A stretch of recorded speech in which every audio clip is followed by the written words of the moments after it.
Not yet. Yes? Can you bring it down to 2? Sorry. Okay. All right, no, that's okay. Right here. Okay, all right. I can't tell him as a sergeant what to do. Okay? I can guide him and I can make a recommendation. He's going to give you 4 tickets. Okay? I asked him not to give you the 4 tickets. When you go bring it down to 2, he said, no, he's giving you the 4 tickets. What are the 4 tickets? He says you have no front plate, no inspection sticker, no registration, and your driver's license is expired. Okay. All right. All right. That's good, man. Good.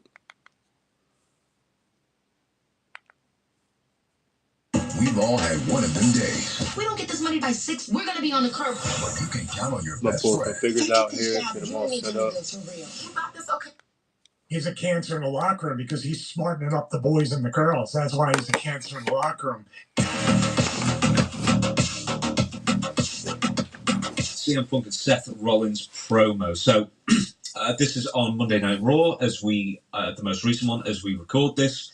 And I'll tell you what, next week maybe we should do the Netflix debut, because there's going to be a heck of a lot of stories and news coming out of that first Raw on Netflix. That being said, first thing they say is because they're going to be fighting wrestling on the Netflix debut of WWE Raw.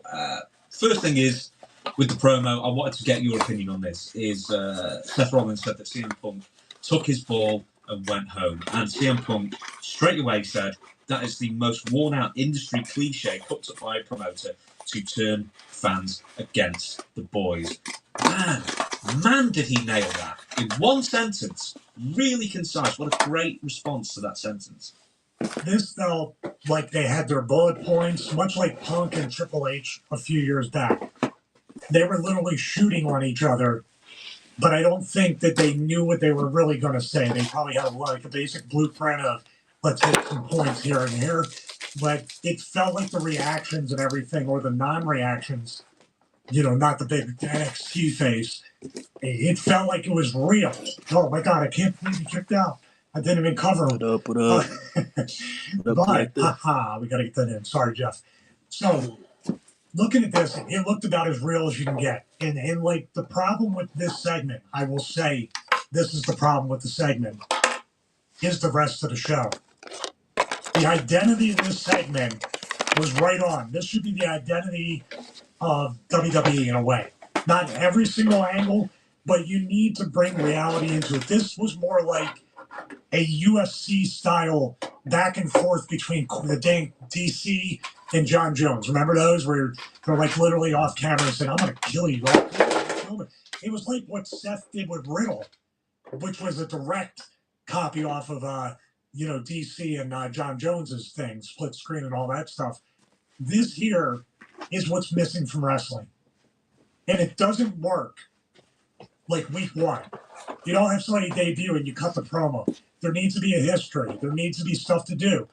Everything they touched on is a callback to 5-10 years, maybe even more, because Steve Austin took his ball and went home. McMahon said that way back on the Brock Lesnar. I think it was 2002, 2003, Atlanta, Georgia. 2002.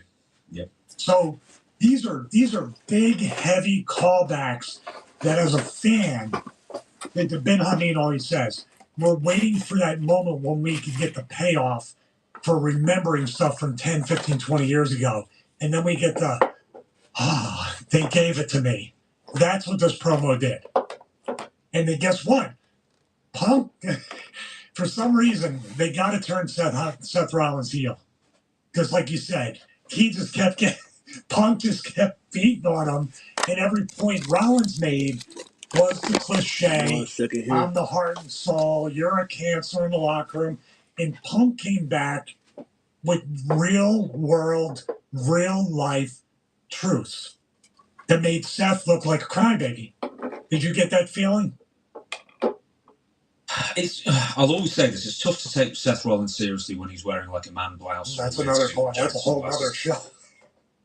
I get looking flashy, but it always, for me with Seth, it looks like he's dressing up to play a part, whereas someone like Randy Savage, it looked like that's how Randy Savage would dress. Is that just me? Well, but Randy Savage also had such an intensity that Seth Rollins doesn't have. where no matter what Randy wore, you'd be like, oh, I can't make fun of this guy because I just don't know what Randy Savage was savage. I mean, it's just like elevator pitch 5 seconds. Randy Savage, he's a savage, which, he was very intense in and out of the ring. I was going to say, like, it reminded me of the Avengers where Iron Man and Thor were fighting in the Thors. And Iron Man goes, does Mother know if you weareth her drapes? That's Oh, you're gonna disappoint me. I've never seen any of the Marvel films. Yeah. I just hate superhero movies, dude. What are you doing? If you I watched my first film tell in me months. you've never seen the Dark Knight trilogy, the Nolan trilogy, like I'm gonna reach right. I saw the middle one. Okay, the Dark Knight is the best movie ever I made. saw the All right, Dark that's the best movie ever made. I'll give you a break. I was gonna do the Robert Tillman, just reach through the TV, not for your donation, but to strangle you. Yeah, I was going to say, yeah, you're grabbing for my donations. Okay, so Punk, Punk left of his own accord, he says, because he refused to deal with the WWE nonsense. I'm sure you know how that goes. Seth says he went on to his buddy's podcast to tear WWE down, then he took a big chunk of change to go to the competition. How'd that work out for you? The Sarah Palin line.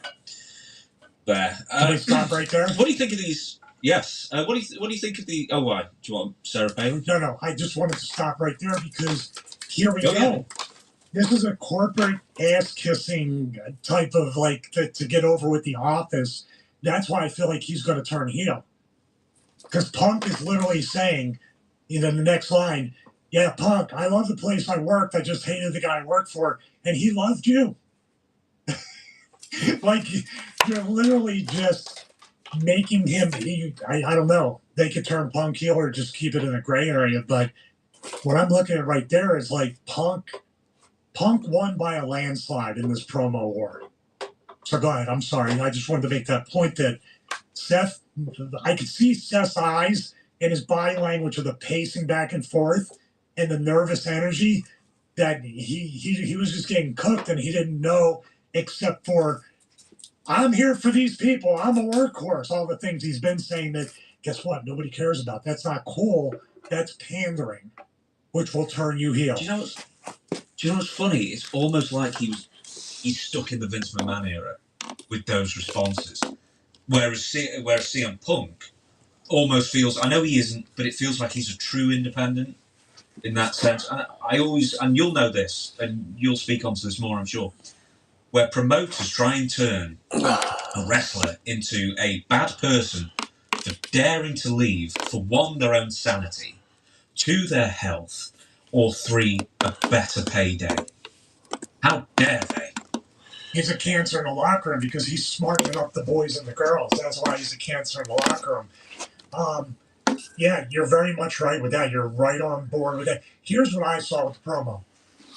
Seth Rollins is cutting a Vince McMahon pro wrestling type promo. I call it pre-tape ease. Here's what a backstage segment. Hello, James.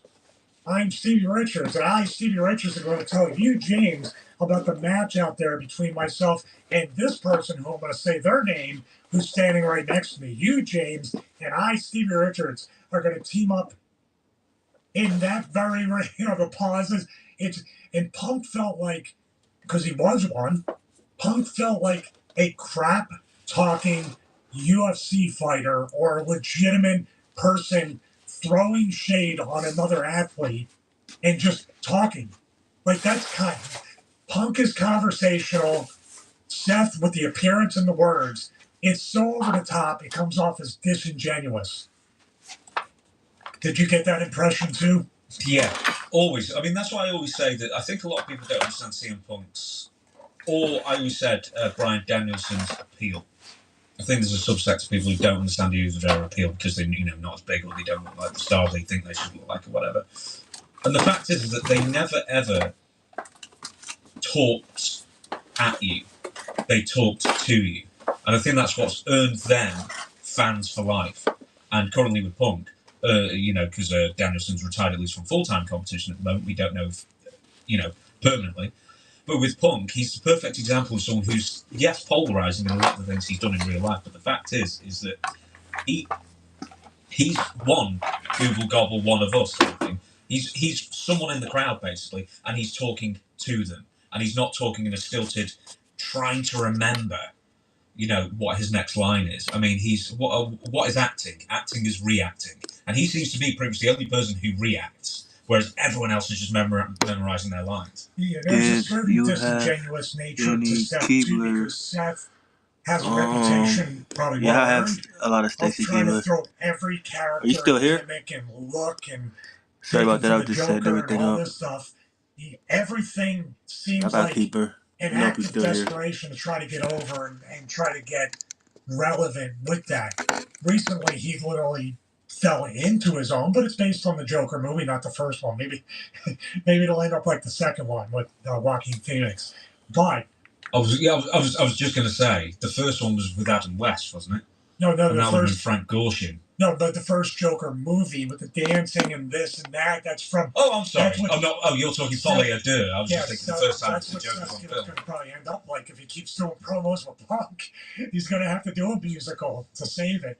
But when it comes down to is when Seth, like you said, talking at the crowd and trying to get a pop from the crowd rather than Punk.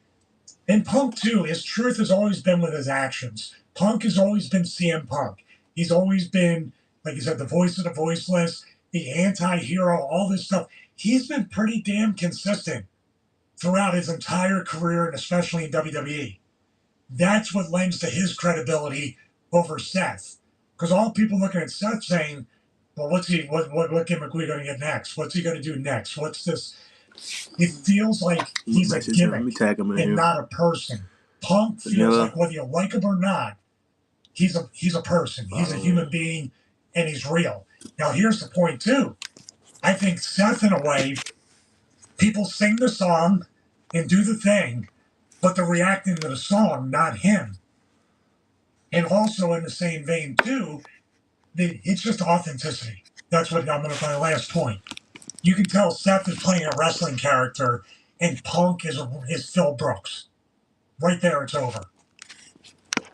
So we talked about taking the ball and going home, but then Seth goes on to say he went on your buddy's podcast, which he means Colt Cabana, doesn't name him by name. Then he went to the competition, AEW, but doesn't mention AEW by name.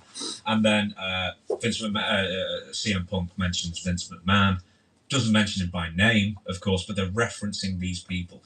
And there's two questions here. One, is it a taboo in 2024 to mention the competition still? It seems to be.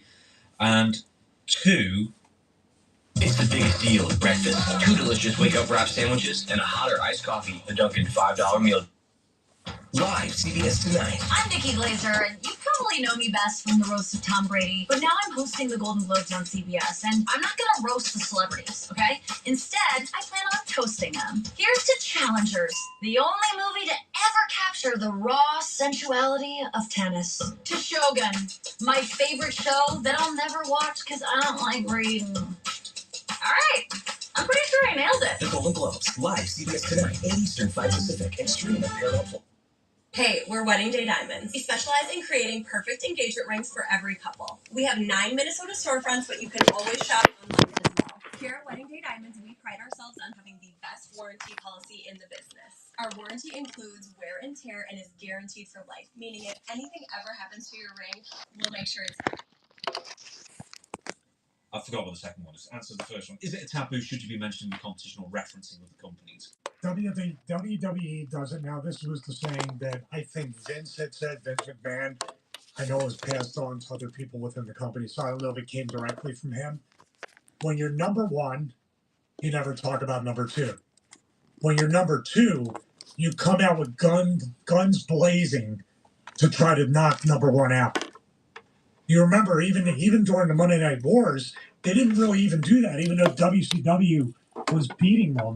But with what they recreated and getting Mike Tyson, getting Austin over, you had The Rock, Taker with new life and him with the Attitude Era, and all the new young stars coming up during that, Val, Edge, Christian. Then after that, I mean, you had a series of eras there where you could potentially be number one. So long story short, it's good for a zinger. It's good for whatever.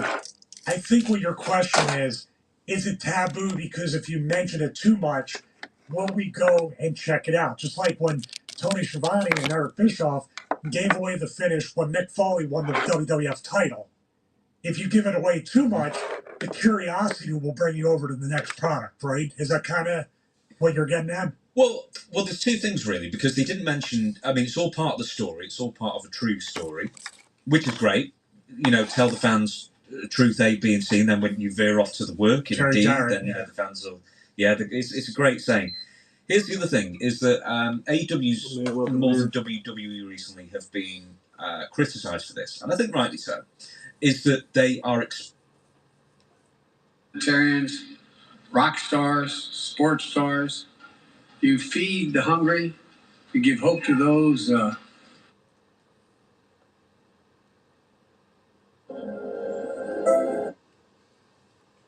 Welcome. Bro, if y'all looking for anything, type it in. I know everybody's busy in breaks right now, but I got figures. You know, I got figures. Can't get figures out of breaks, so.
Right now, I'm just gonna sell what I got on display. Cause I'm in a game. I don't feel like going through lots, so that's what I'm gonna do.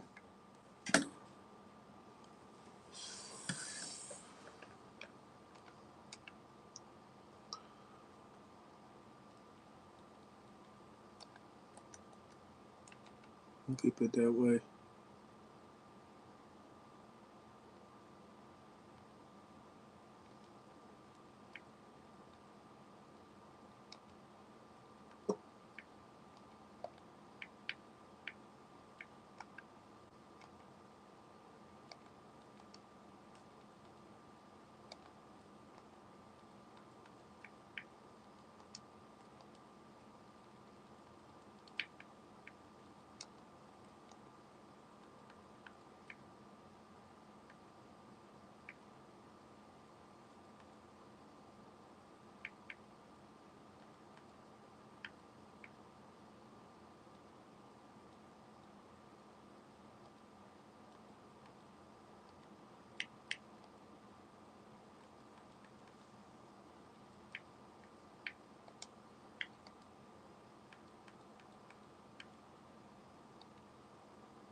Good evening.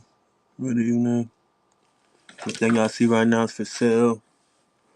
If you're looking for something, I'm gonna pull off to the side, or I'm gonna mark you down, and I'll message you possibly after this game on the lot that I got for the restaurant you're looking for. And I got figures over to the right, figures behind me. So same with the figures, but just trying to interact with everybody. I know everybody's busy right now on break, so I'm just here if anybody needs me, pretty much.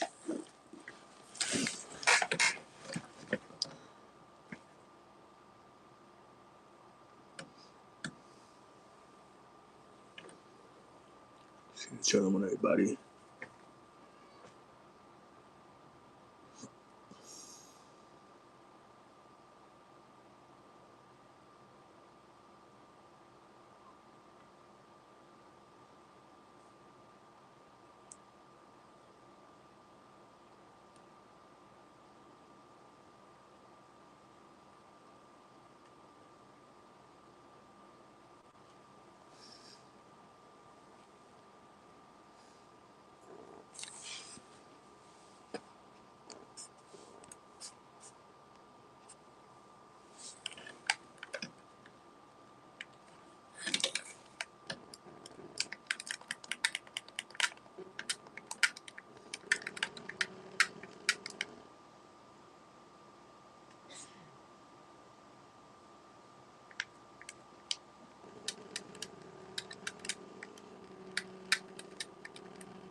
He want to shoot at me later. What a scaredy cat. So I was out there earlier. He was hiding.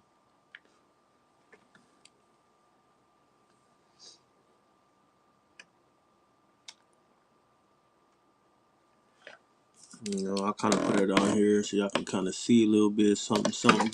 I know y'all like to watch me play. I know it.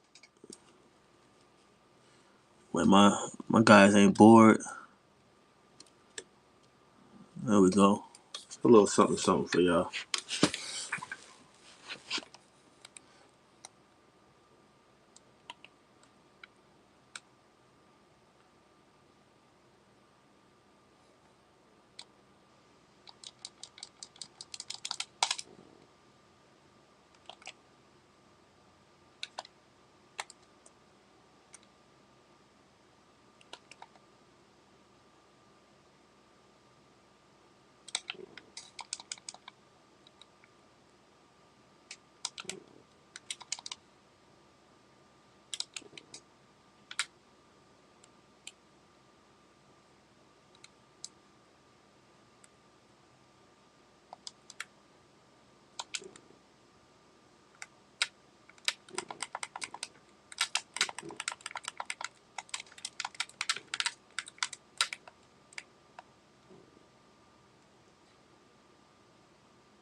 Join through a shared. Hey, welcome in, welcome in. What's up, man? What up? Friend, Fiend Base for sale. Yes, it is for sale. Shoot me an offer. If we can't get to the agreement, then maybe we can figure it out. Do back and forth. What's your offer on it, sir? Really hard to hit Fiend and National Treasure.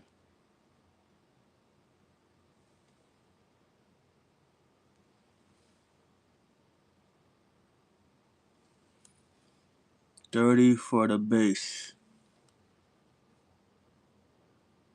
Meet me at 50. You ain't got a deal.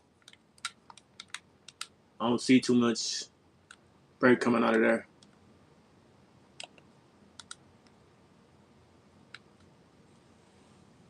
40 and we got solid.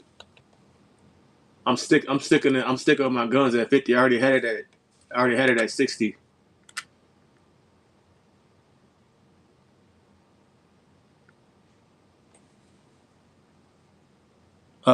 Is it numbered? Yes, it is numbered. 28 and 99.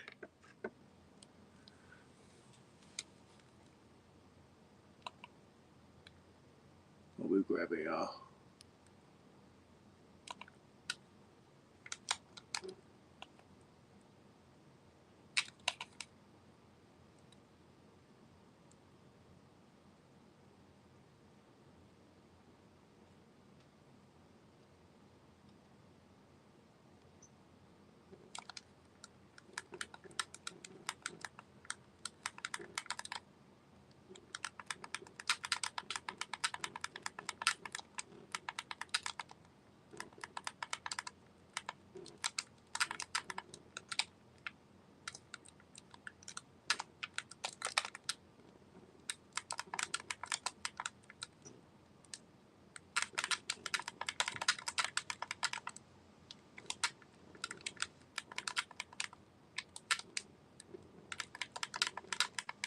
Give me 1 second, bro.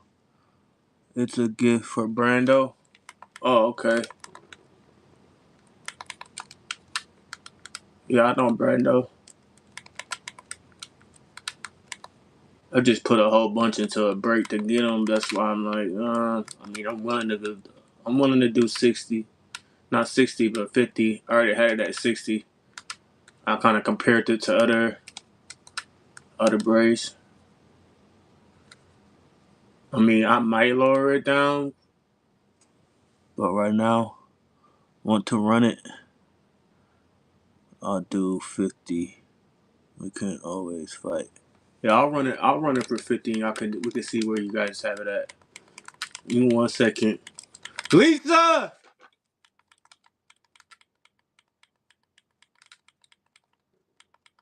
I'm gonna have somebody do it for me while I'm in this game, because I'm on rank. Oh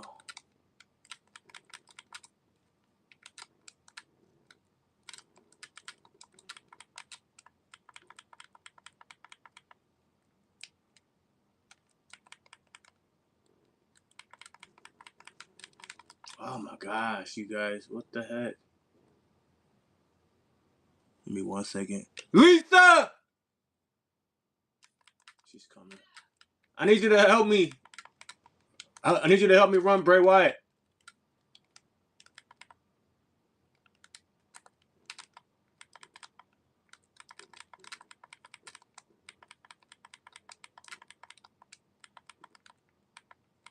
She's gonna come and run him.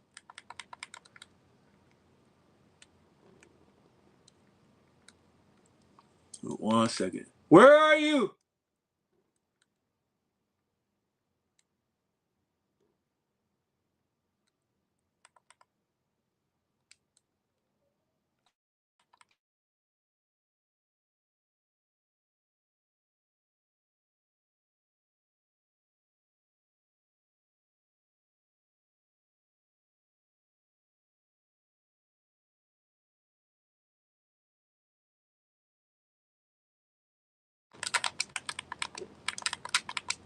Hello?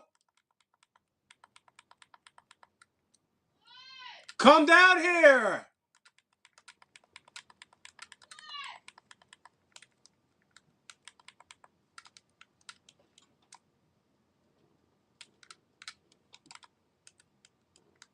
One second, you guys. She's coming.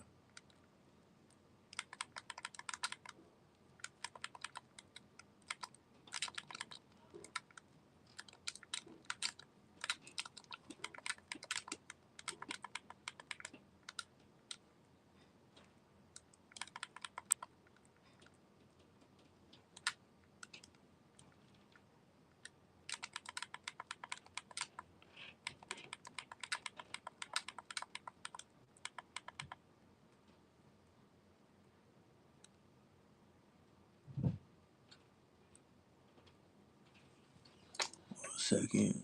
Talking Bobcat saying, now I enjoy the big dog. I need you to run Bray Wyatt for me. The Fiend. People's interested. They want to battle it out for him.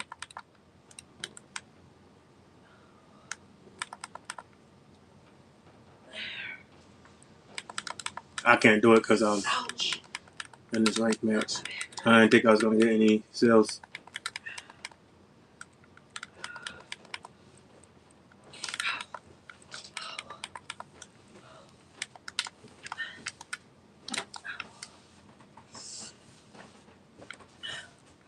Oh, my back hurts really bad. Because of me? Huh? Because of me? What am I down here for? To run him. Who is him? Bray Wyatt. The Fiend. Oh, my back hurts. Rotunda. Oh, shit. Oh. Oh.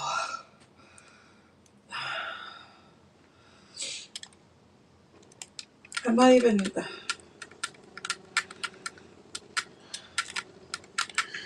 Oh my gosh, how do I miss every shot, G? I just got too much going on. And then my team runs ahead.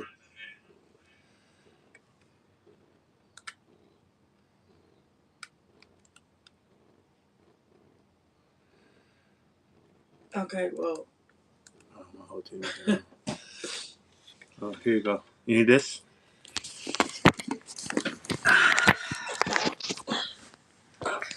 I need this.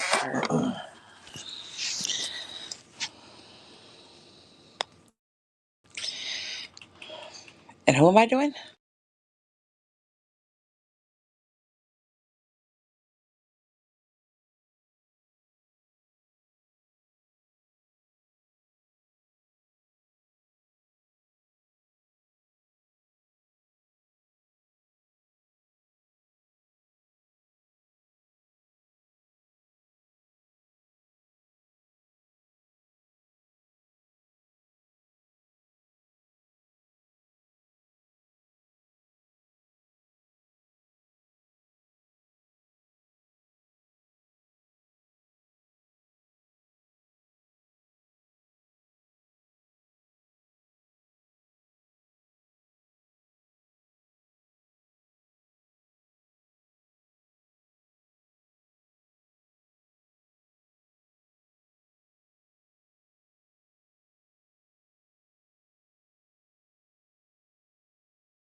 Don't you?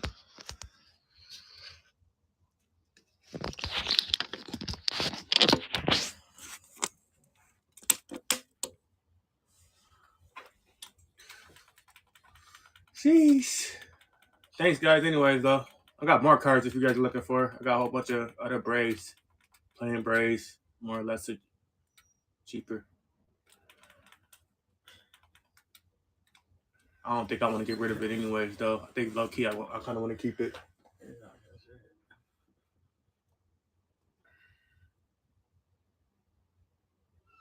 All right, cool. Yeah, I think I'm gonna keep my Brave stuff too. That's the only card anybody's interested in. It must have some type of spark to it, so I'm just gonna keep it. PC it. I'm already starting to PC the Undertaker, so I'm gonna for PC him with it. Julia and some other guys.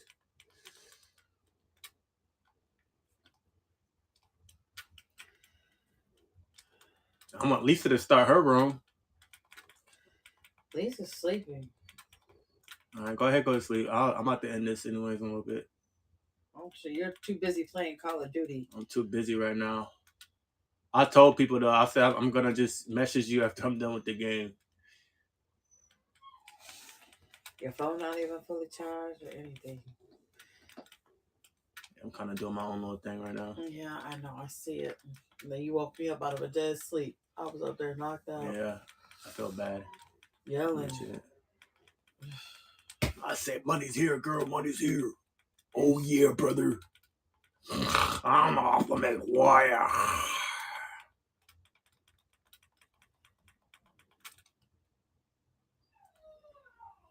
Oh, there goes the crybabies. Pot bellies is what I call them. I'm looking for Undertaker. Undertaker Kaboom. Undertaker Color Blast. Jay Cooley says he's doing some Undertaker and Tiffy. Yeah, I need Taker. I'm looking for some Color Blast. Any Dom for sale? No Doms. I got like a base. I got a silver Dom from Prism. Yeah. That's it. Nothing too big.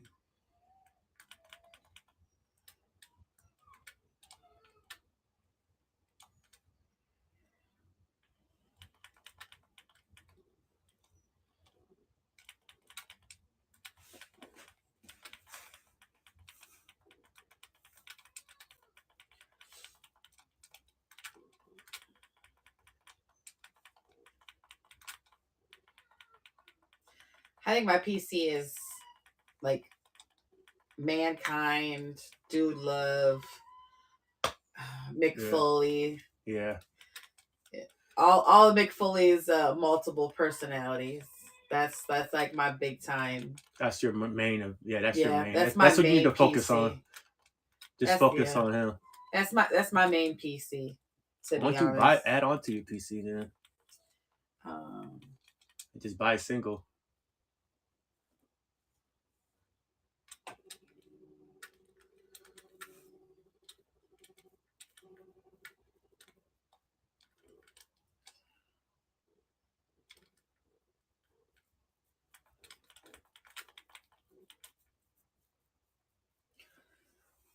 Might win this shit. Yeah, every rapper just got like, I think he just did. You pulled what out of Flawless? Like 4 takers, 4 Undertakers in one break. In one break, yeah. That was a taker. That definitely was a taker break that time.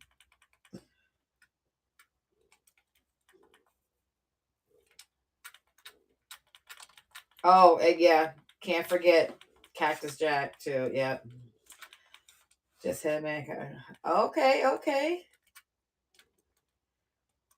Yeah, he's one of my faves.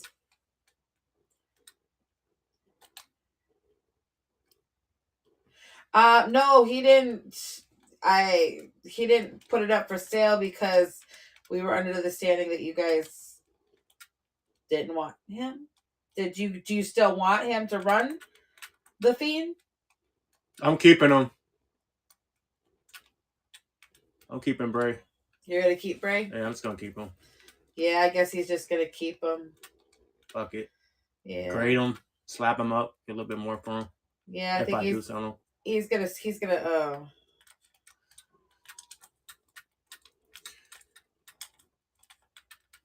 Oh, you are.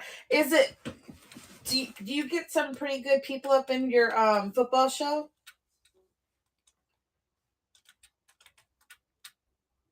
Jay Cooley?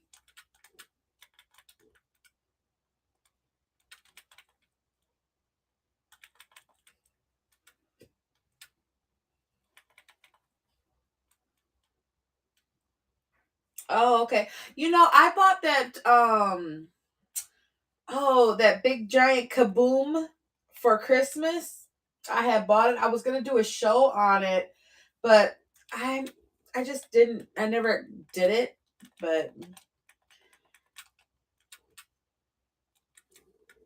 Let's go. Let's fucking go.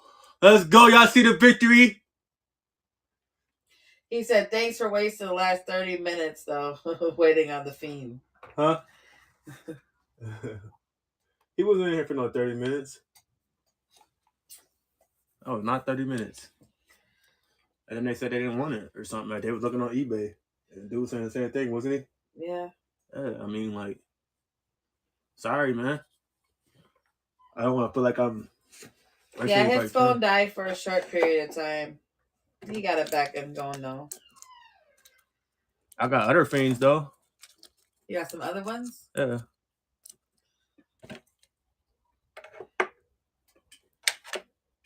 I just think I'm just better off keeping it. I think I can get more than starting at 50. That's just me. You hear that? So Marlon? one of them said, he was letting me take it. So I'm doing 2 on eBay for him. Oh, okay. Okay. I guess they're gonna grab them both out of eBay. Yeah. I'll just grab them. Keep mine. Okay. Ooh, 235. I'm gonna be gold now. Look. Like you too worried about playing Call of Duty than to run your show. Ooh, almost went gold too just from that dub. This is crazy. I don't know how somebody could sit that close to a big TV like that. I'm really trying to sell my figures though, honestly. All right. Well, good night. Tomorrow I'm gonna have a show. I'm gonna be doing a bunch of wrestling figures. They're gonna be pretty much all new, still in the package. Please, you guys, follow me. Let me know. I'm also gonna have some singles too, single cards up. I'm actually gonna create the show now for tomorrow. All right, you guys have a great night.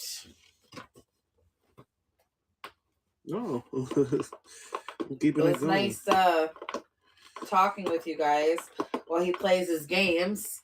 What are you doing? Kill yourself. Give me Yeah, for that. Well, because you don't know what you're doing. Oh my God.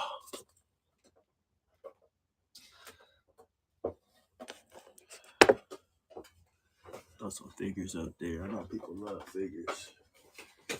Yeah. We'll get these embrace. Hayden.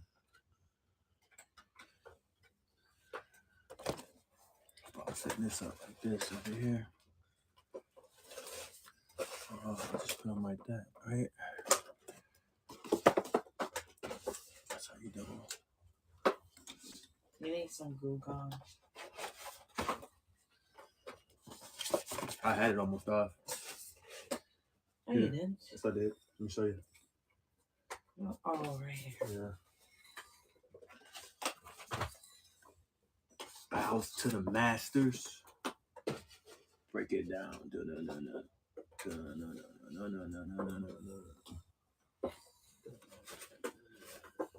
Welcome in. Welcome in. I just got tired of the brakes. Yeah. That's the brakes, little man. Break it down.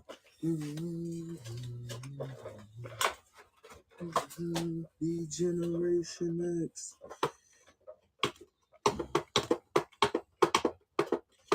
They should have put the stickers on there like that, you know? They wrong stuff. Product. I already told you how to Degrading. get it off. I bet you I can get it off without you saying what you gotta say.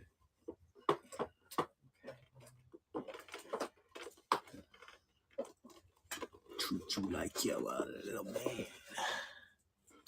I still can't believe she didn't show up for her shift today.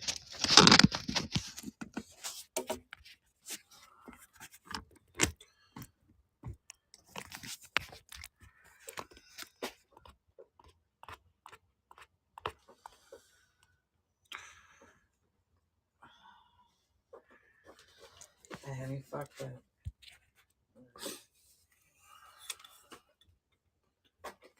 Whatever happened to that Bray? It's right here. Nope. No. I gave you the Bray Wyatt card. No, Oh you shit. didn't. Is your big ass sitting on it? I gave it to you. I set it right there on the thing. You did? Yeah. Why'd you do that for? Because I says, here, I'm not dealing with it. Oh, here it goes. Like, 'cause you're doing too much.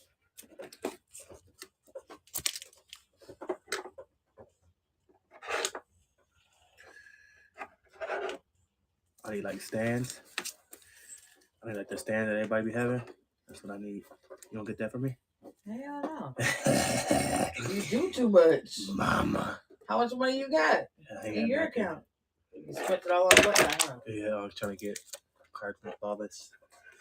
I almost had a nice one. If only it would have hit. Julia would have hit it. She would have had a new house. What? If I would have hit Julia 101, would have had a new house. Brand new house. If I would have hit, I would have been like, baby, pack up everything, feed the dogs, give them food. We driving, gonna get this card. Where was it? Huh? Where's the card? Where was the card at? You said what? Where's the card at? No, I said if I would have hit it. I was gonna tell you that. I was trying to manifest that. I'm gonna tell her ass, we up out of here. Where was it? The place to go to get the card? Yeah. Go to hit? I don't know where they were located. Honestly. I'm gonna be like, fuck that, we going. I don't give a fuck where it is.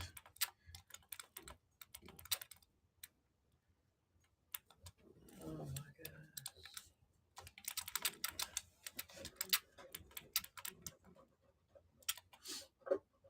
I screwed up. I screwed up that one. You only got 3 people in there. Actually, 1.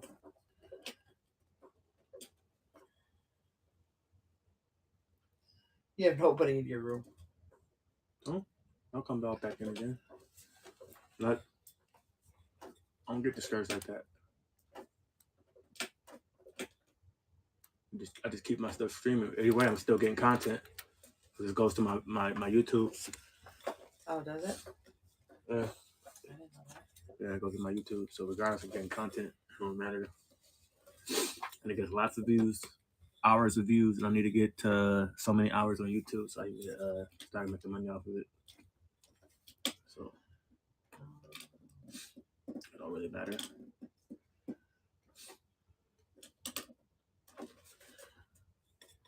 I kind of put the card, a little bit of the cards in it, and kind of go like that, so my fellow gamers can watch the game, and I'm also selling at the same time. Yeah. You want to do another one? You ain't gonna get that better than what that is. Yeah, I know. Do another one?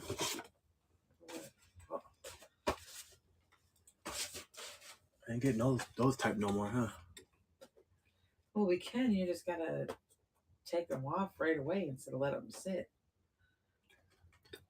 There's like 2 of them though. Oh yeah, I see it now. Ain't you tired? I'm very tired.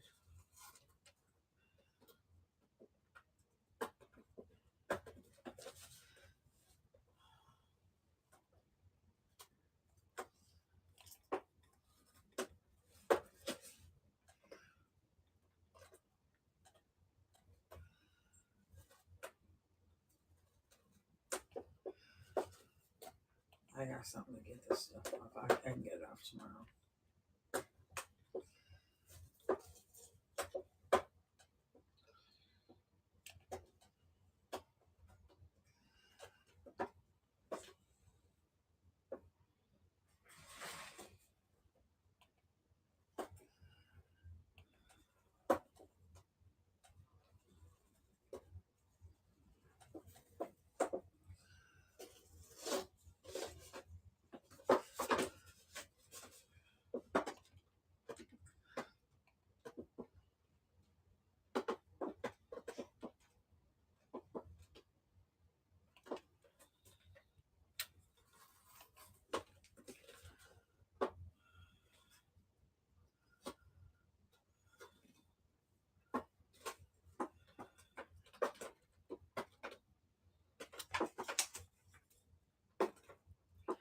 Who are you playing with, our son?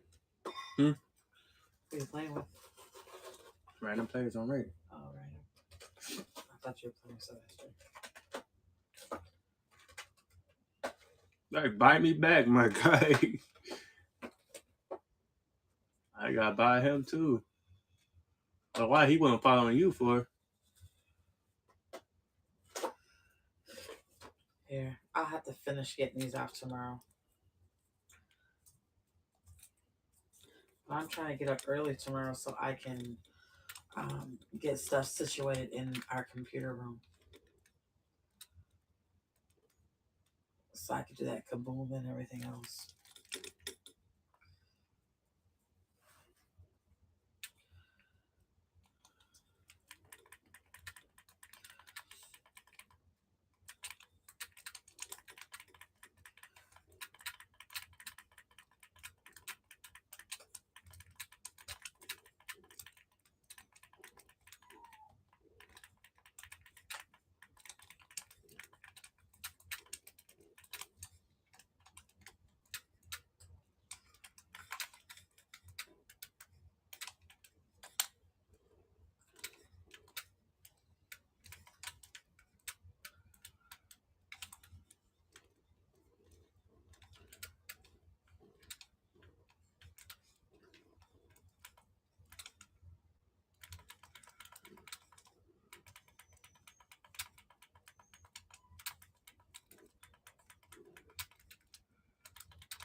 I didn't even see that pulled out. I'm not focused when I'm doing this and this at the same time. I do not play good at all. I can't get into it. Any KO? Huh? Any KO? Kevin Owens? Yeah. I mean, like, nothing. I got colored and numbered, but nothing like super big. I remember. But yeah, I got like a KO lot of like colored, numbered. And, He said no worries. yeah. Thanks for asking, though.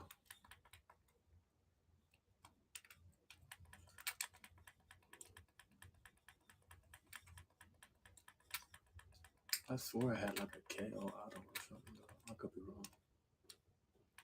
I feel like I'm missing like a lot of cards for some reason.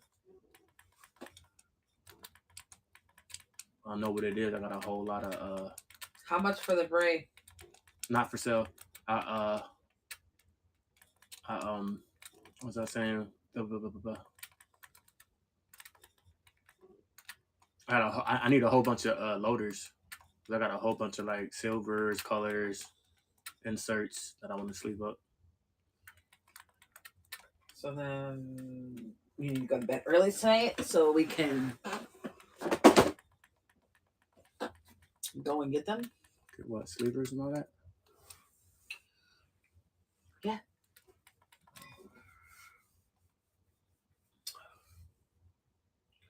I need to order some cheap ones. What do you mean?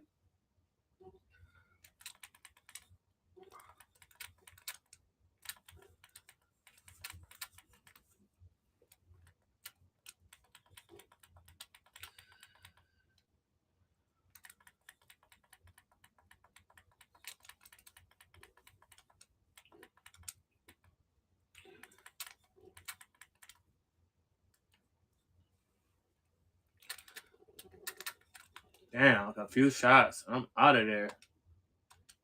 Gold don't play.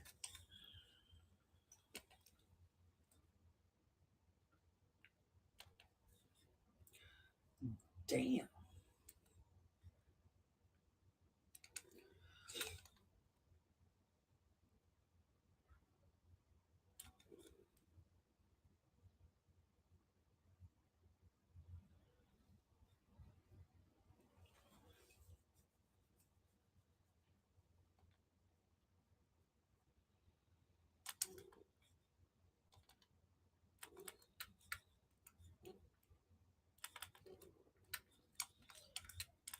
Oh, he has a lot of baseball.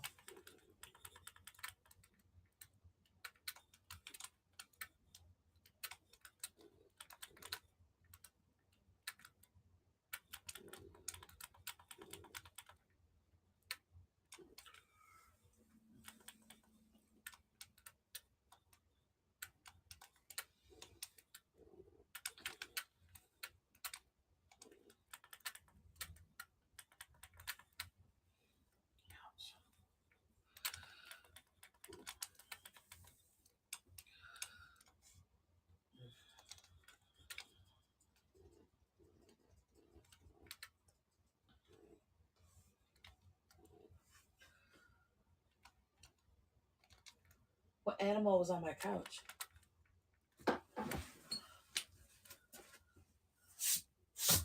Donkey. Nasty ass.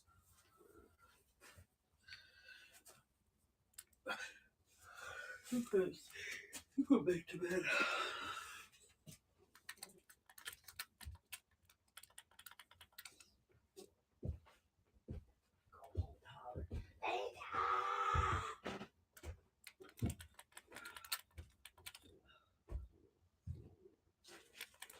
You got some cards up here too.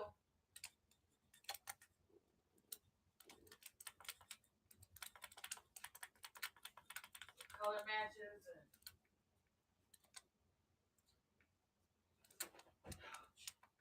oh.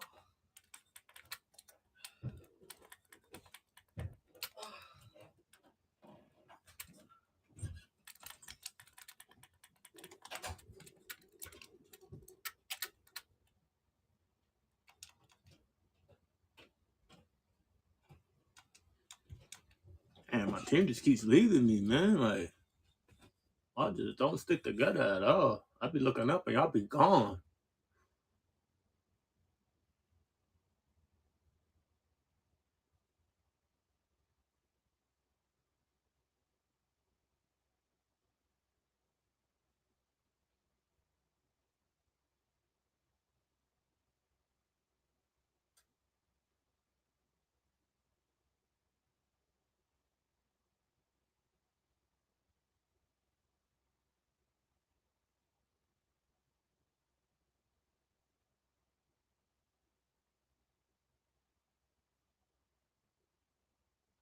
Going up the stairs.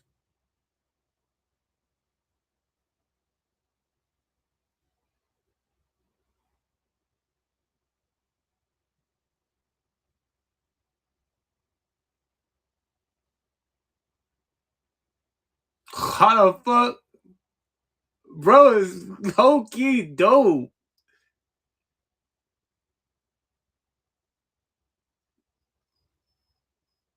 That's it. Get the fuck out of there.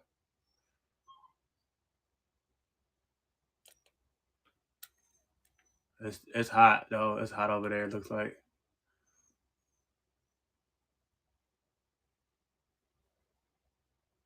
He carrying us. No, I'm getting carried.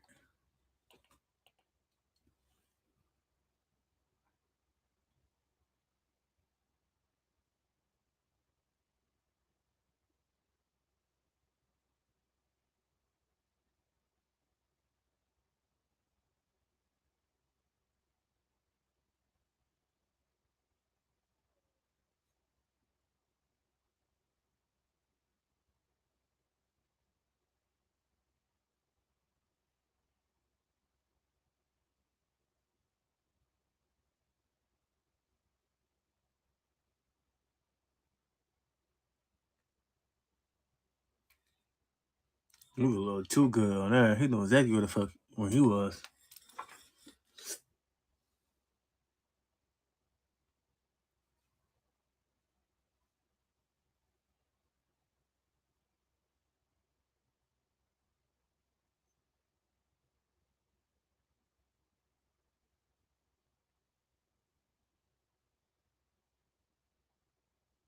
Don't even go. It ain't even worth it. Okay, this far.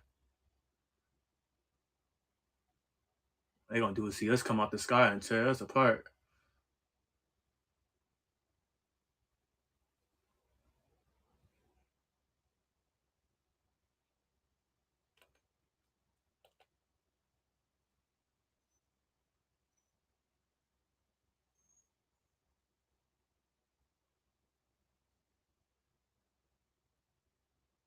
Oh shit.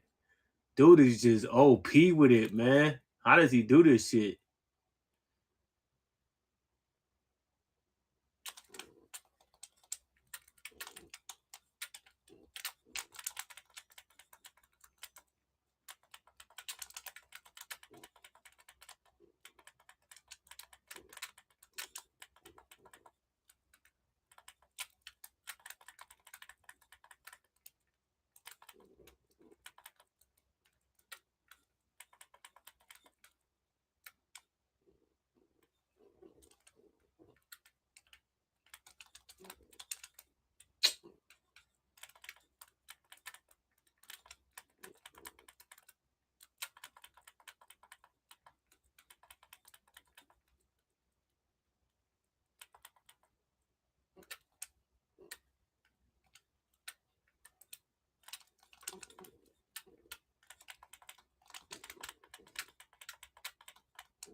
Still ain't like to follow blue.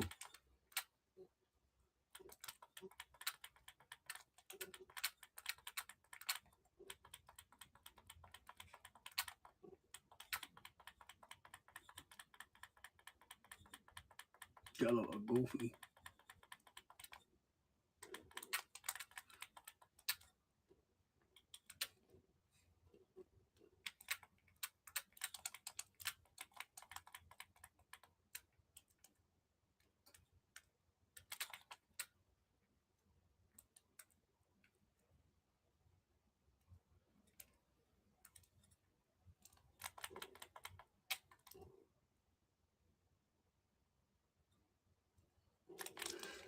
Oh, come on, blue.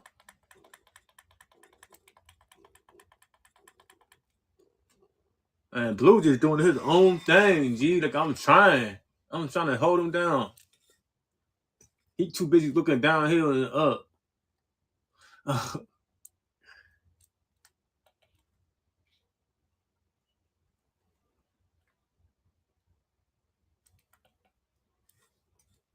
Like I'm trying to hold this shit down for blue. His ass is doing his own thing.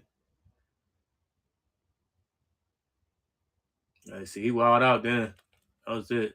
Yeah, heck of a run.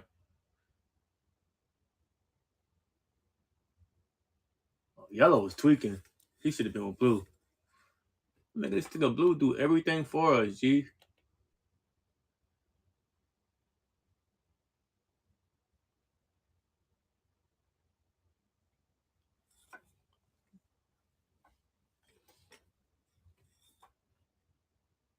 We shouldn't be getting carried this badly.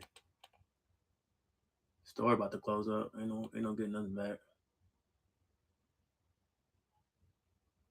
That's it. That's not bad though. That was our fault. That's definitely mine. 0 kills. That's bad.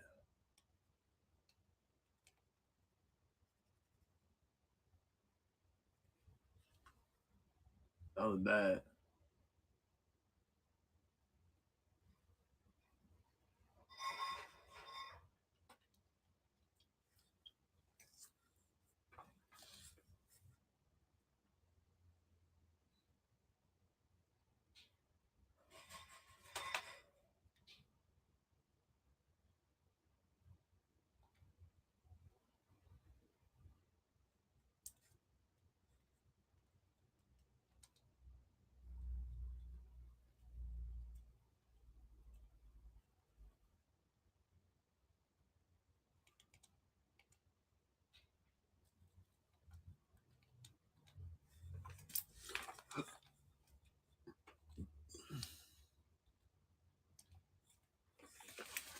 All these speakers I got set up so far. I know everybody's in rooms and everything. Oh shit, whatnot. But I'll just show y'all how I'm kind of setting them up right here, so where you can see the faces and just blah blah.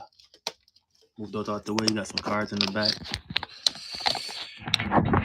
I'm gonna get my computer on and everything set up tomorrow. Maybe not. Who knows? Just taking the day at a time. It's the new year. I started the year off right. Hey, I say that.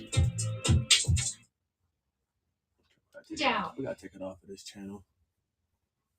Don't realize what they're saying, they aren't educated on the issue. Or they're people that are quite intentionally doing it, and they're using it as a racist ideology.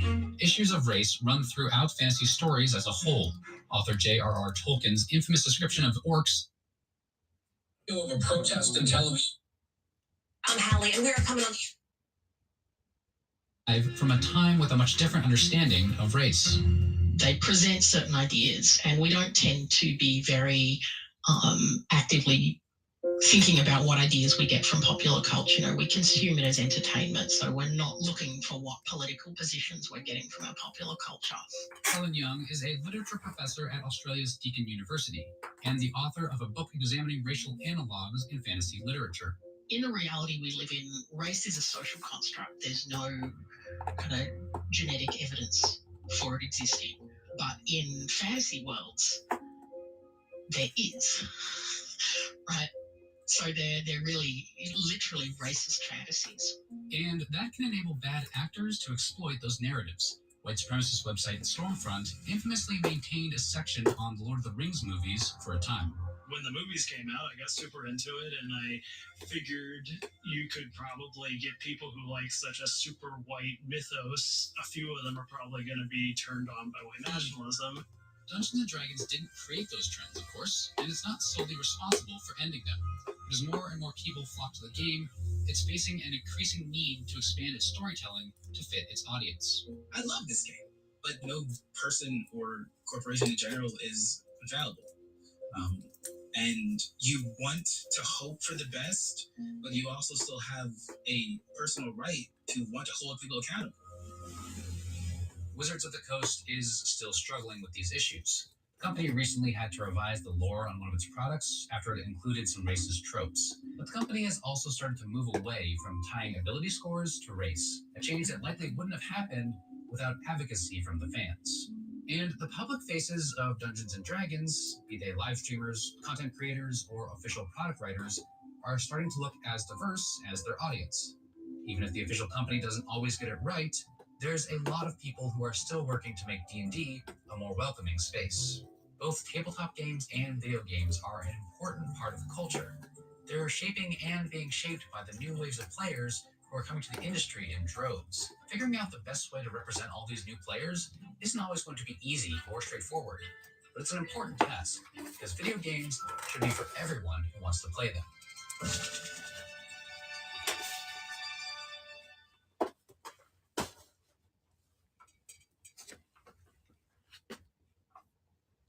This is a show with range. In the know. Gather around, folks. Today, we're going to talk... A little bit more And social Blaze organized. Credit Union. Today I'm meeting with student-athlete Dominic. I like using the Blaze mobile app. It's very convenient. It's just the way I've been depositing my checks for a while now.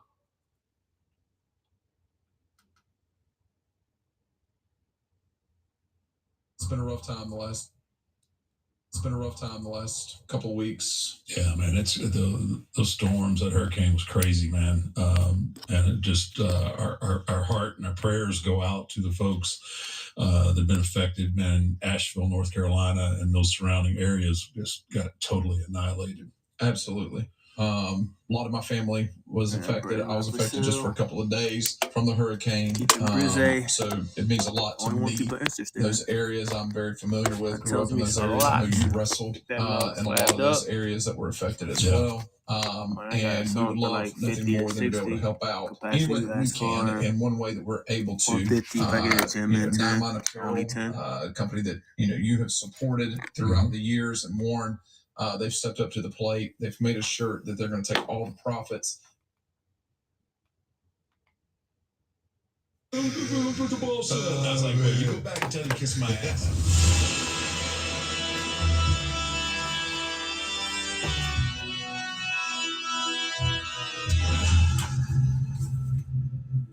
This thing can go with that thing. We got royalty in the house. We do. The king has arrived. Man. Boom. BTZ. What's going on, Doc? Man, it's good to see you, man. No, man. Hold on, let me move that mic. I don't want no mic problems. There's no mic problems. You get reprimanded. You get reprimanded for messing with the mic too much. That's one. Yeah. One demerit. One demerit, man. I want to thank you, really. I know how busy you are, but it means a lot that you made the trip up here. Hey, man, I'm a busy man. But it's all love, man. It's all love, man. Always working just in Atlanta, Georgia last night, checking out that Alex Pereira fight. Oh, did you see that last night, my man? God. He pieced him up. We was in the hotel watching it, man, and Khalil Roundtree, man, did he take a beating or what? Yeah, you know what? He gave him a hell of a fight. Come on, man. He really did. He really did. He didn't touch him. He did. The kid did. Pereira didn't have a scratch on him. Not a scratch. Hey. There was so much blood. Oh my gosh. He pieced him up the last few rounds. Beautiful work. Lord. Extraordinary. I mean, like, yeah, he's next level. I mean, he really is. I was talking about that. I mean, Khalil Roundtree, he has a great story. But it's hard to get up off the sofa and do what a guy like Pereira has done from that kickboxing career, over a period of time, having that playbook, man, having all the tools in the tool bag. Yeah. And you can see him actually using this tool, and then he come with this tool, and then he go with that tool. Oh, my God, man. Yeah. Yeah. Oh, yes. He's starting to... Beautiful work. I'd love to see him and Jones. I'd love to see him and Jones. You know what, man? I think that would be a much more competitive fight than people think. Yeah. I really do. I think so, too. I think people think because John Jones... so big from a heavyweight perspective, and then his wrestling has been so good over the years too. I think that it would be great to see. It would be, but I do think if John Jones got Pereira to the ground, it's over. It's over.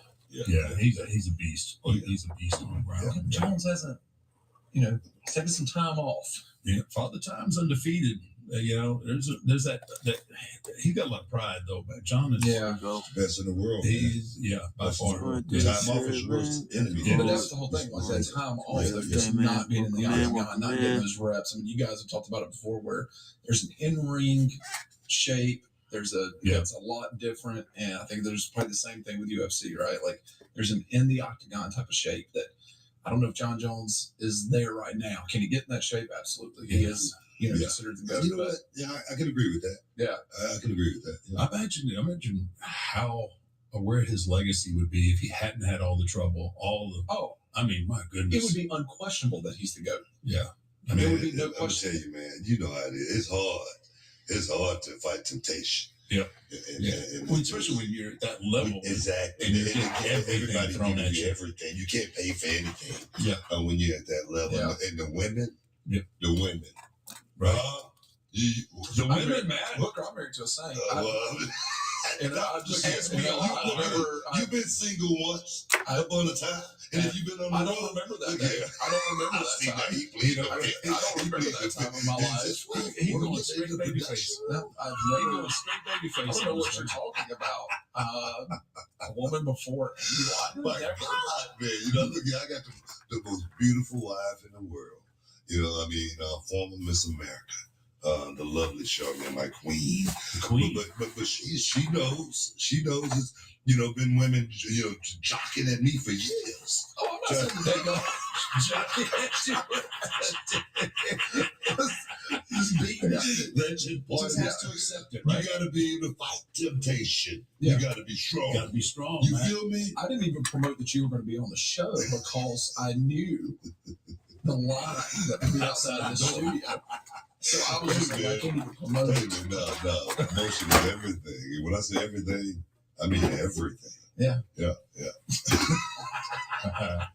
Anyways, it would be fun to see. It would be a great fight to watch. Yeah. Yeah, You know, absolutely. I think it's got some potential to happen because Beretta, he's kind of like cleaning out the division. Yeah. John Jones, he has to come back, and who's he going to fight to actually have that mega performance, that mega fight? When does he do a tune-up match? No, Well, he's he's got to fight Stipe. He's got to fight Stipe, right? I Didn't he mean, fight Stipe? yeah, I guess so. I guess that's the fight that's on the books. Yeah. So I don't think Stevie is going to be any problem because he's been off as well. He's been off as well. Yeah. So I think Jones, that's almost a tune-up fight for him, in my opinion. Yeah. You think? We'll see. And then Who you got your money on? Who you got?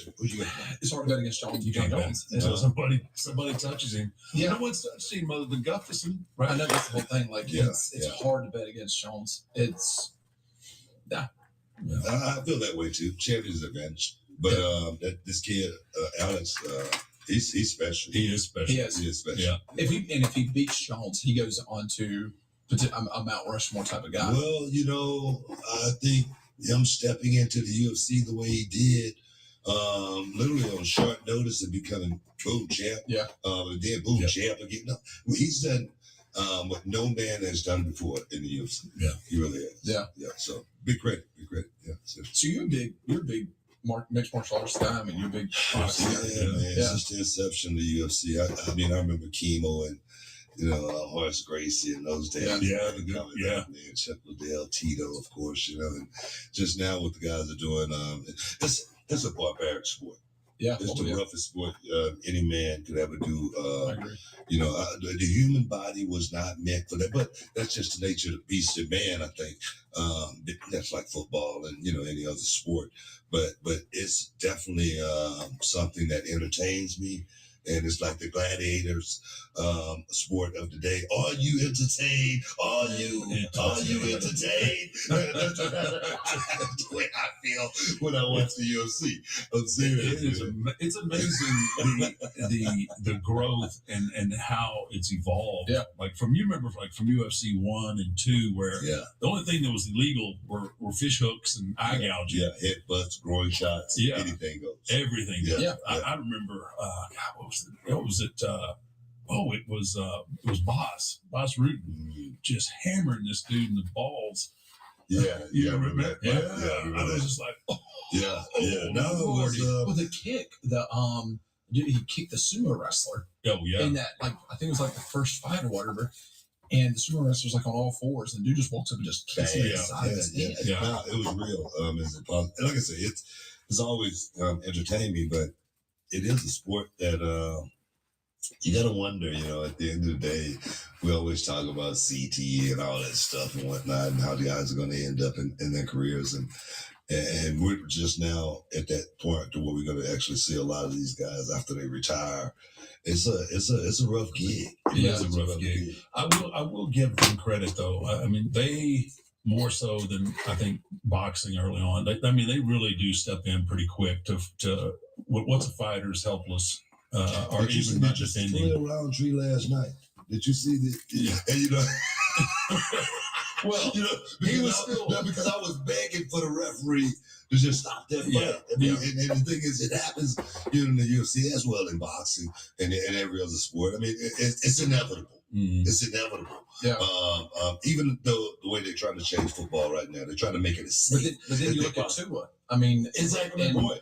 And Tua's had 5 concussions over the last 2 years. They changed they changed the rule of the kickoff. Okay, that's 5. But what about all the rest of the game? Yeah.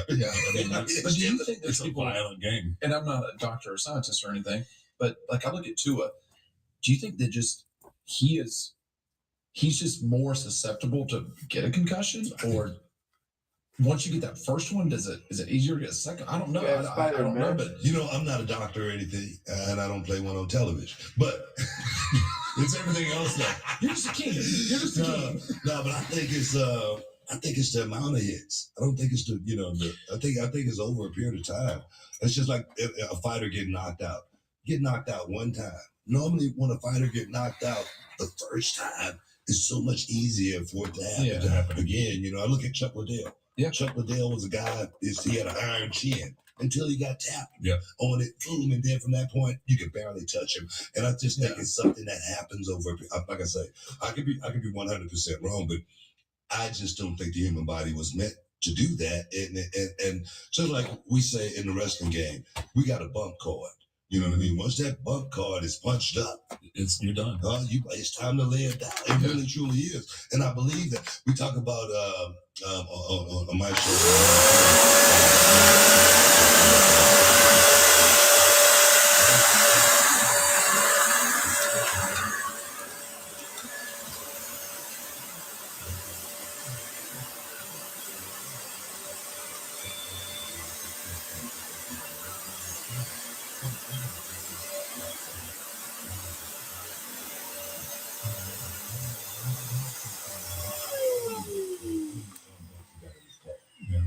I just hope that, to be honest with you, I'm a Miami Dolphins fan. I just hope he's finished. He's finished. He's done. Family. Wrap him up. Yeah. I mean, just for the longevity. You know what I mean? Yeah, I'm just saying. I ain't gonna sugarcoat it. I'm not gonna sugarcoat it. He's finished. Okay, seriously, from two professional wrestlers that, some would say you've had some concussions, but.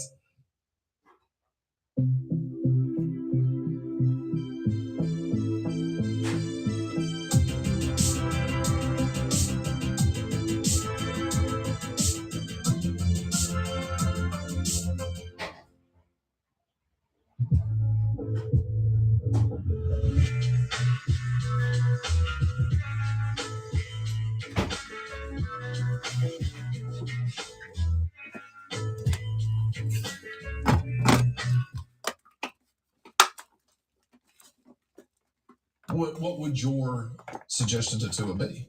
Would it be to? I think you do all your due diligence as far as your neurosurgeons. You're going to see like the what's our guy in Pittsburgh, Dr. Maroon, the guys that specialize in head trauma. I think you have to do all that due diligence and see where you're at, see how long it takes to recover from the symptoms of all this stuff, and then you just have to. We're all kind of gladiators. If you're in football, you're in wrestling, you're in boxing, you're in MMA, you have a kind of a gladiator spirit, and that sometimes can be the absolute worst thing for you. And I'm a prime example because I always thought I had that silly mentality like I'm going to go out on my shield. That's how I want to go out. And then you get to that point where things are starting to happen, and then you realize like I'm a young man. And I got a lot of my life left, and I have a young wife, I have kids. You really have to put all that stuff into perspective. If they're happening that frequently at a young age, I mean, he's what, 22, 23? Well, no. He's now 25, 27. He's in his 20s. He's a young man. He's still in his 20s. Yeah, exactly. Yeah. I mean, you have to step back and take a really hard look at where you're at. But I mean, you gotta, and sometimes in the moment and at that age, you're not thinking about 50 years down the road. You know what I mean? You're not at any age. I mean, I always say, how you gonna tell a man, he can't do what he loves anymore? How you can do? You can't do it. You really can't. And I go back to the Rocky movie when he had to fight Antonio Tarver, right? And he passed all the tests, all the mandatory tests, right. And they still denied him. And Rocky was like, come, how you gonna tell me, I can't do what I love? It's really hard to tell him because we only got one life. We only got one life, and you want to do it. You want to go out on your own terms. Yeah, exactly. I was about to say, and in his case, he would be walking away because of injury. Yeah. Versus walking away because you want to walk away. I had a neck injury. Okay, I had a neck injury, and I've had that neck injury for some time, and the doctor told me either have surgery if I want to continue wrestling or retire. And I chose to step away from it because I think I did everything I needed to do in the game, as well as, like David was just saying, I was thinking about my family. I was thinking about, man, I could go out here and do something stupid, as well as I could do something. I don't know how much Tua Tagovailoa, how much money he got, but I know he's got a great. He just signed one that's got some guaranteed money. He got some guaranteed money. I don't think he's worried about that. Seemed like, hopefully, he make the best choice for it.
I like peanut butter. I'm not crazy about chocolate, but chocolate and peanut butter are okay together. Yeah, a little like a chocolate peanut butter cup. Mm-hmm. So every serving of Magic Spoon cereal has 13 grams of protein, 0 grams of sugar, and 4 grams of net carbs. So you can feel good about what you're eating.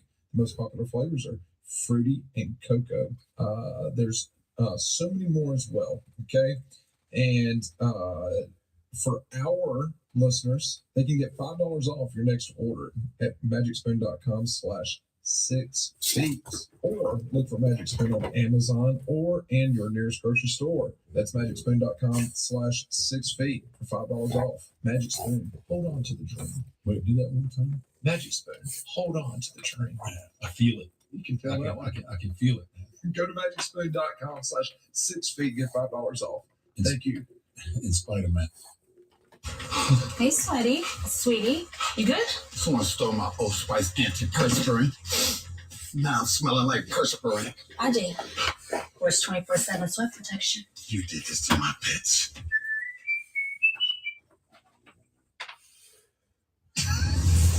And to be able to work with the next generation, I think is really, really important for the business. It's not, we've lost so many carpenters. Yep. You know, along the way, it should be filling those jobs, yep. filling those spots, and guiding these young guys to what it means to work at that next level. So many guys. Roman Usos rock or Paul Heyman. That level, never, I have Roman, but nothing too big. They're teaching these young guys what I it have means. the Usos. I have Jimmy Gold right here. In a place, in a direction that I don't want to go. Jimmy Gold. I feel like I have a responsibility, a duty. Jay, I got a Jay FOTL. What it means to go out and what we call, photogenic. Shakespeare, Romeo and Juliet, Paul Heyman. be able to go out there, perform. And I don't think I have anything. It's so cool really? to work with so many youth as well as working down in NXT Sorry about that. perspective. To work with the young guys there before they actually get to the next level. it's so rewarding. It's so refreshing. I say it's kind of like the fountain of youth. Yeah, and I'm soaking it up as long as I possibly can. Do those guys? Do they seek you out, or do you find like somebody that you kind of like? Well, I see a lot in this guy, and I tell you, from the J.D. McDonald's to the Carmelo Hayes, to the Trick Williams, to the J.C. Change, to the Tiffany Strattons. They've all, sat under the learning tree and got a little piece. Kind of like when I first got to WWE and I'm getting ready to walk out the curtain at WrestleMania, you say, "Hey, Buck, just take it all in, man." Yeah. Just that one little piece of advice for me, it expanded my horizon. It made me go out and feel that moment opposed to just rush through that moment. And to be able to get these young guys that sense of, calm when they go out in the ring, to be able to have something in the back of their head to be able to go to make them feel a certain way is so freaking important. I get more out of it than they do. I really do. It's important that there's people like you that have been at the top of the mountain that are willing to do that, and you can't, you've done everything there is to do. You've held all the belts. You've held, you've done it all. I think, and the fact that you're willing to give that, because not everybody's willing to do it, bro. From the old school, the old school was like, we ain't never giving this spot up. We ain't giving up the knowledge. We ain't helping you at all. No, that's the way it was. That's the way when we came up. There, you were very fortunate if you found an old timer or a veteran that would kind of say, "Hey, kid, come here. Let me, why don't you do this instead of doing it like this?" Most of them would. I know when I came up, they were giving me the most horrible advice. Go out there and do that. And I'm like, it didn't make sense, but he told me to go do it, so I'm going to go out and do it. Then I come back and get my ass chewed out because I did something really stupid that I knew was stupid. How was my match? It was great, kid. And they didn't even watch it. That was awesome. No, but it's so cool to actually be able to work with the young guys. It's crazy. We were just in Chicago. Call that out. Up there. And for get up there. The debut of NXT. I was going to carry you up. Go. I was sitting in the Allstate Arena. You've been there 1,000 times. I love that place. And catering, you got to go up that big long ramp. I hate that ramp. And when I went up that ramp, I said, this is the only time I'm coming to catering today. This is one time. So I'm sitting there in catering and I'm just reminiscing. I'm just kind of like just going back in time, thinking about how many times I had been in that building, right? And I was like, wow, and then I hear this kid, he walks up to me and he goes, "What's up, OG?" And I go, "Oh, what's up?" And this kid, his name is Javon Evans. He's 20 years old and he's got a bowl of Lucky Charms. He sits down at the table and I just couldn't do anything but just laugh because I'm like, why am I still here? This kid eating a bowl of Lucky Charms. I can't even drink milk anymore. I'm lactose intolerant now. It's so funny. If I eat a bowl of cereal, I'm in the bathroom. I'm gonna go to the hospital. He's saying not just to milk, Lucky Charms. Tricks up the kids. I was like, wow, man, why am I here? I felt like I was in a time warp. But that's what keeps me young, man. That's what keeps me going. That's funny. I have a similar. I can't remember this guy's name, but I was in St. Louis. I was wrestling. I ended up wrestling the Dudleys in a handicap match, and they're a handful anyway. And I mean, you earn your money when you work with the Dudleys, right?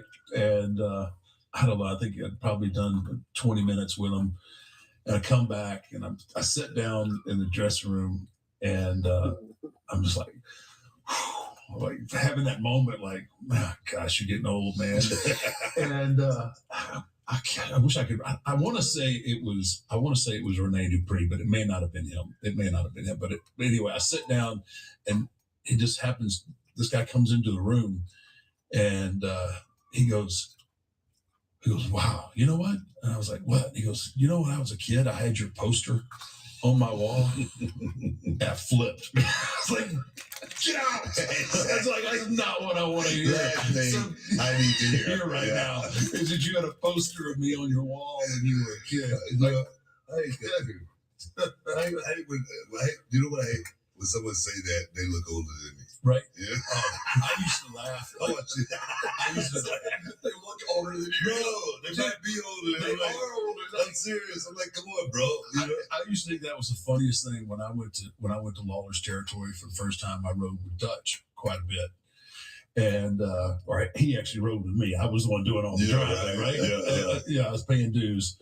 And I used to laugh my ass off, like, because somebody, man, I used to watch you when I was a kid. I just thought it was the funniest thing. Yeah, I'm 20s. I'm in my early 20s. I think everything, when it came back around, it wasn't quite as funny as I remembered. It was like, you were my dad's favorite wrestler when I was a kid. Is it over? Is it over? Yeah. You know what I mean? That's what you be thinking. And the other thing, too, is when you start wrestling guys' kids. Oh, yeah. That's a slap in the face, too. It is. It's like, damn. But you still hear that. That's what I say with that kind of stuff. Yeah, I mean, you do a little work there with Breaker at NXT. You part. Yeah. I mean, his dad and family. How cool was that, man? How cool was that? Oh, yeah. Man, as long as I got to take a party. If all I got to do is another kid. He's going to be special. He's another kid. He is talent. He's a student. And he's going to be a hell of a star, man. Yeah. He's going to be Do you think it made sense for them to take the belt off of him a couple weeks ago? Well, one thing about Luke, you got to know how to lose in order to know how to win. Yeah. Steven Tyler said that. All right? Yeah. That's right. Steven Tyler, right? Yeah. You got to know how to lose in order to know how to win. And for him, it's not going to hurt him at all. Yeah. For me, the more I lost, and then got it back, the better it made me look, Yeah. I wouldn't be able to say five times if I didn't lose it. But no, it's just, I don't think that's what, it's not about winning and losing other than how you win and how you lose. Yeah. Am I right on that? Yeah, no, you're absolutely 100%. Yeah. I just didn't know if it made sense at that time to go ahead and take the. No, he's young, man. His whole, he ain't even scratched the surface of what he's going to do. And he's so athletic. He's athletic. He's actually, he cuts better promos than his uncle and his dad already. Yeah. He's going to be special. He is special, but he's, like I said, he's only scratched the surface, I think, of what he's going to do. He's going to be a player for a long time. You think there's a lot of pressure on a guy like that with who his family is to Oh, well, I mean, you're always going to be compared, right? You always. I mean, it's inevitable. Like, especially if they were successful. Yeah. I think there's a lot of pressure there on him, but I think a lot of pressure was taken off of him by not using the Steiner name. Yeah. I like the fact that he did that as well. You know? Yeah. And I think a lot of people looked at that as a negative. I think I might have been one of the only people saying that it was actually something that was pretty cool. Because it didn't give him any advantages. He was going to have to go in there and he was going to have to get there on his talent and his talent alone. And he's proven that he's talent. He's proven that I always say you got to know how to make it in the locker room before you have a chance at making it in the ring. That you part, can get shut down, and they'll shut him down real quick. And for him to actually understand that part and make it to the next level. And for me, he's a good listener, because every time I talk to him about the littlest thing, he would always try to implement. Yeah. That's good. Yeah. That's key. That's big. I can't tell you how much just people want to have your ear, and it's all for the visual. Yeah. It drives me absolutely insane. Somebody will come up to me, ask me, "Hey, have you been watching my stuff?" Or, and I go, "Well, I haven't, but I will." And then see them again, and then you give them some advice, and it's going in one right out the other. And the thing with me coming up, and I used to have guys come up to me and say, "Kid, let me tell you this one." And the thing is, I knew who to listen to. Sometimes it went in one ear, not the other ear. Yeah, no, I'm serious. But as certain guys, I knew exactly who to listen to, and I was going to take that advice, and I was going to go out there and try to implement it. Sometimes I think the young guys these days are different than we were back then. I mean, I think the respect issue, the locker room etiquette was totally different. The way we learned it was totally different. Nowadays, a lot of the young guys think that they may know more than we do. Why do you think that is? You think it's because they're more athletic? I think it's because of television. I think it's because of the internet more than anything. I think it's because of the internet more than anything. I do a thing called Fantasy Camp. Okay, and it's $100, and it's a 5-hour day. And I've run them through how to learn how to lock up, headlock, whatnot. And then at the end of the day, we do a Q&A. And I had these two guys, two twins. I think they were like 17 years old. And we was talking about men wrestling women. And I said, I didn't think it was a good idea. I say, if it's for practicing purposes, it's great. Right. I say, because you're going to have more men doing this most of the time than women. I say, sort of practice and learn. I say, it's great. I say, but for that, other than that, I don't think it's good. I say, and then the kid goes, well, I don't agree with that. He said, 17. I just got 2 rings. Over 30 years.